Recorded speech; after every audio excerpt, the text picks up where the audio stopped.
नमस्कार साथीहरु, आजको भिडियोमा म तपाईहरुलाई टिकटक ट्रेन्डिङ ट्रान्जेक्सन भिडियो बनाउन सिकाउने छु। यदि तपाई पनि टिकटकमा एकदमै ट्रेन्डिङ ट्रान्जेक्सन भिडियोहरु बनाउन चाहनुहुन्छ भने आजको भिडियोलाई सुरुदेखि अन्तिमसम्म हेर्नु होला। साथीहरु, आजको भिडियोमा म तपाईहरुलाई एकदमै राम्रो transaction video, photo transaction video बनाउन सिकाउने छु। जसको लागि चाहिँ तपाईले युज गर्नुपर्ने हुन्छ काइनमास्टर एप। यहाँनिर मसँग छ काइनमास्टर एप, म यसलाई ओपन गर्छु। काइनमास्टर एप ओपन गरिसकेपछि तपाईले यहाँनिर प्लस जस्तो आइकनमा क्लिक गर्नु होला। त्यसपछि यो 9.16 रेशियोलाई क्लिक गर्नु होला। त्यसपछि तपाईले यहाँ मिडियामा गएर एउटा ब्याकग्राउन्ड लिनुपर्ने हुन्छ। यहाँ चाहिँ म कालो ब्याकग्राउन्ड लिन्छु। त्यसपछि यहाँ माथि राइटमा क्लिक गर्नु होला र तपाईले यसलाई कति सेकेन्डको भिडियो बनाउने त्यो अनुसार यसरी लामो बनाउनु होला ड्र्याग गरेर।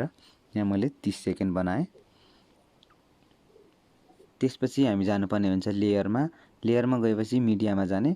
मिडियामा गएर त्यसपछि यहाँनिर फोटो ल्याउनु पर्ने हुन्छ। अब चाहिँ मैले यहाँनिर एउटा फोटो ल्याउँछु। यो मैले डाउनलोड गरेको फोटो छ। यो फोटोलाई म यहाँ ल्याउँछु। यो फोटोलाई ल्याइसकेपछि अब यसलाई यसरी ड्र्याग गरेर यो फ्रेम बराबर बनाउँछु।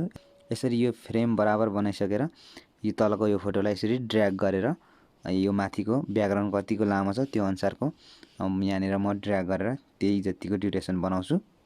यतिको लामो बनाइसकेपछि यहाँ माथि राइट गर्नुपर्छ। राइट गरेर फेरि यता आउने, यता अगाडि आउने, यता अगाडि आएर फेरि यसलाई अब कट गर्ने। यहाँनिर यतिको भागमा तपाईले कट गर्नुपर्छ। यहाँ मैले राखेर यो माथि कैंची जस्तो आइकनमा क्लिक गर्छु। त्यसपछि यहाँनिर स्प्लिट एट प्ले हेड्स भनेको छ, यो यसमा क्लिक गर्छु। यसमा क्लिक गरिसकेपछि चाहिँ भिडियो कट हुन्छ।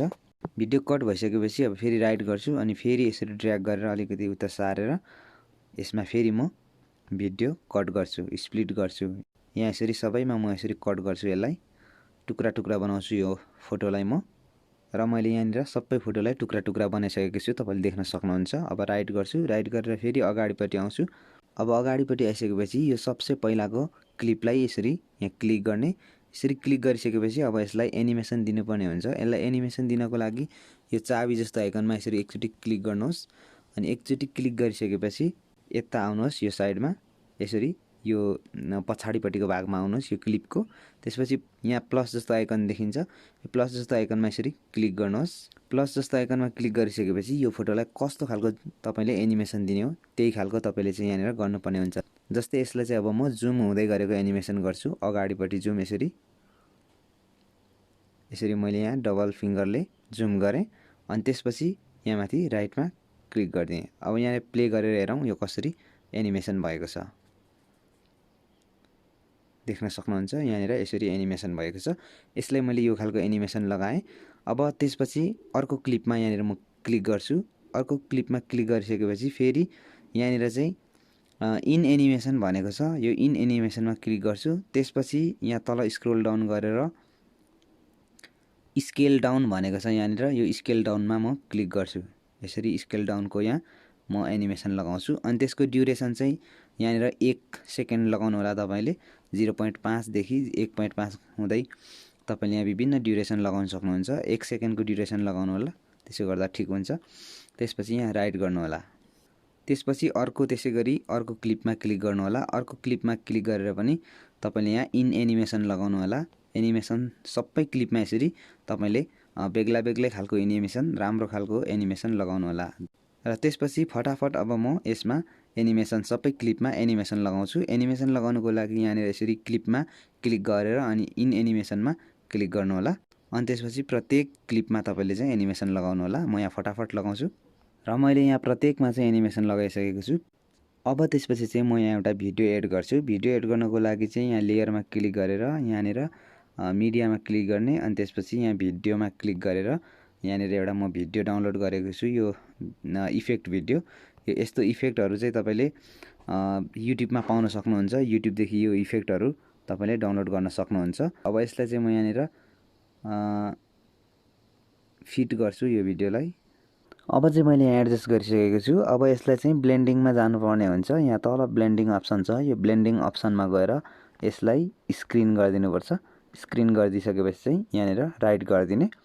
त्यसपछि फेरि म यो भिडियोमा क्लिक गर्छु अनि साउन्डमा क्लिक गर्छु। साउन्डमा क्लिक गरेर यहाँनिर यो साउन्डलाई 0 बनाउँछु, किनभने यहाँनिर एउटा गीतको साउन्ड छ। त्यो गीत चाहिँ म लगाउन चाहदिनँ, यहाँ कपिराइट लाग्छ गीत बज्दाखेरि।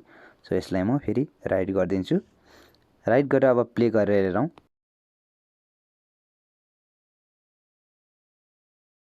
यहाँनिर देख्न सक्नुहुन्छ यो खालको इफेक्ट लागिसकेको छ। भिडियोबाट मैले चाहिँ यो इफेक्ट लगाएको छु। अब यति गरिसकेपछि यो भिडियोलाई चाहिँ हामीले सेभ गर्नुपर्ने हुन्छ। सेभ गरेर फेरि हामी एडिट गर्नुपर्छ र सेभ गर्नको लागि चाहिँ हामीले यहाँनिर सेयर बटनमा जाने, सेयर बटनमा क्लिक गरेर अनि चाहिँ तपाईँले यहाँनिर क्वालिटीलाई यसरी हाई गरेर यहाँबाट यसरी क्वालिटी हाई गर्ने अनि त्यसपछि एक्सपोर्ट गर्ने। एक्सपोर्ट हुँदैछ यहाँनिर। एक्सपोर्ट भइसकेपछि फेरि काइनमास्टर ओपन गर्ने अनि यो प्लस जस्तो आइकनमा क्लिक गर्ने अनि त्यसपछि फेरि यहाँनिर सेलेक्ट गर्ने। सेलेक्ट गरिसकेपछि फेरि मिडियामा जाने अनि यहाँनिर अघि एक्सपोर्ट गरेको भिडियो ल्याउने यहाँबाट। अब त्यो भिडियो ल्याइसकेपछि यहाँनिर यसरी प्ले गर्ने। प्ले गरेर अनि जतिखेर फोटो चेन्ज हुन्छ यहाँनिर यसरी हाम्रो चाहिँ जतिखेर यहाँनिर यसरी चेन्ज हुन्छ, यो चेन्ज भएको बेला चाहिँ यहाँनिर यसरी पज गर्ने, रोक्ने यसरी। अनि त्यसपछि यहाँ फेरि के गर्ने, कैँची जस्तो आइकनमा क्लिक गरेर स्प्लिट गर्ने, भिडियोलाई 2 टुक्रा बनाउने। फेरि प्ले गर्ने। अनि जब यहाँनिर चेन्ज हुन्छ हो यसरी चेन्ज हुँदाखेरि फेरि यसलाई अलिकति ठ्याक्कै चेन्ज हुने बेला गरेर स्प्लिट क्लिक गरेर यो कैँची जस्तो आइकनमा क्लिक गरेर अनि स्प्लिट गरिदिने फेरि। अब यसरी नै सबै भिडियोलाई हामी यहाँनिर स्प्लिट गर्छौँ फेरि। र यहाँनिर मैले सबै स्प्लिट गरिसकेको छु। अब त्यसपछि चाहिँ हामीले यहाँनिर ट्रान्जेक्सन लगाउनु पर्ने हुन्छ। यहाँ देख्न सक्नुहुन्छ यो स्प्लिट गरेको भाग छ, यहाँनिर प्रत्येक ठाउँमा छ। यहाँनिर यो देख्न सक्नुहुन्छ यहाँनिर। यसमा चाहिँ हामीले प्रत्येक ठाउँमा चाहिँ ट्रान्जेक्सन लगाउनु पर्ने हुन्छ, जसको लागि चाहिँ यहाँनिर क्लिक गर्ने। यहाँनिर क्लिक गरिसकेपछि यहाँ माथि ट्रान्जेक्सन इफेक्ट देख्न सक्नुहुन्छ। अनि त्यसपछि चाहिँ यहाँ तल तल जानु होला। यहाँ चाहिँ मैले एकदम राम्रो खालको ट्रान्जेक्सन डाउनलोड गरेको छु। यो गेट मोरमा गएर तपाईँले पनि मोबाइल डाटा खोलेर यहाँनिर गेट मोरमा गएर चाहिँ ट्रान्जेक्सनहरू डाउनलोड गर्न सक्नुहुन्छ हेरेर। यहाँनिर मैले विभिन्न एकदम राम्रो खालको ट्रान्जेक्सनहरू डाउनलोड गरेको छु।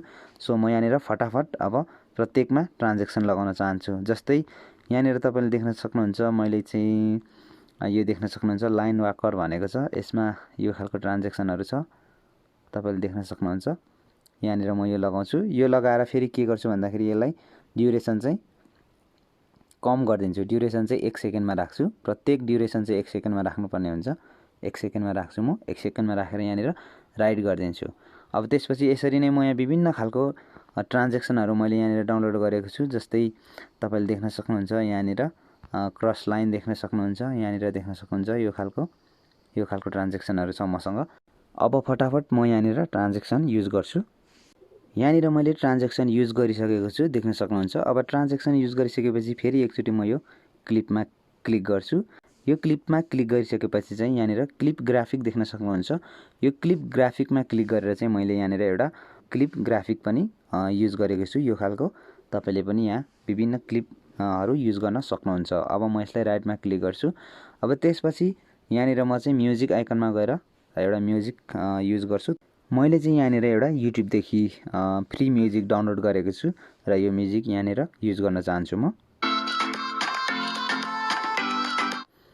मैले यहाँ यो म्युजिक युज गरेँ।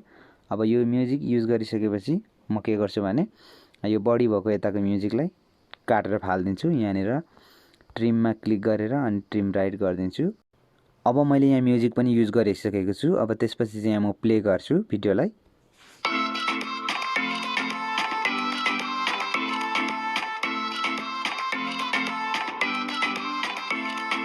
आजको भिडियोमा यति नै साथीहरू। भिडियो मन पर्यो भने लाइक, कमेन्ट एन्ड सेयर गर्न नबिर्सनु होला।